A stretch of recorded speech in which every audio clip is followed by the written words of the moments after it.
This right here is the $1 Million Quartet, a rare get-together of some of the biggest artists of the 1950s who were all signed to the same label, Sun Records. Leading the charge on piano was of course Sun Records' biggest jackpot, Elvis Presley. Just like Elvis, another monstrous staple to Sun Records, one of the all-time greats, Johnny Cash, next to him. The genius behind Blue Suede Shoes and the king of rockabilly, Carl Perkins, right beside them. And one of the 4 or 5 greatest piano players of all time, Jerry Lee Lewis, all in the same room. What some people don't know is the female in this picture was actually Elvis's girlfriend at the time. Her name was Marilyn Evans. She was a dancer in Vegas. She was there to watch these guys make their magic on that amazing evening. Jerry Lee was actually the new kid on the block around this time. He was the new Sam Phillips project, and to be able to record with such young, prominent musicians alongside him had to have been incredibly special for him. Elvis was actually gone by this point. He was with RCA, he left Sun Records.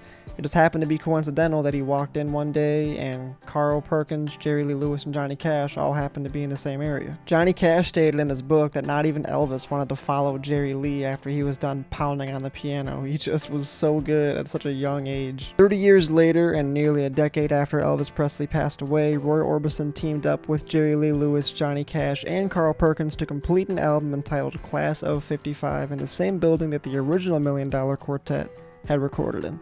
2 months after Elvis's passing in 1977, that esteemed class of 55, Johnny Cash, Carl Perkins, Jerry Lee Lewis, and Roy Orbison would pay tribute to Elvis by singing This Train is Bound for Glory. Massive shout out to Jack Clement, who was one of Sun Records' engineers for a while. He recorded the $1 Million Quartet's original version, saying to himself he'd probably be remiss if he didn't record it. Pretty good call on his part. They have a play for the $1 Million Quartet as well, which looks really good. I want to check it out one of these times.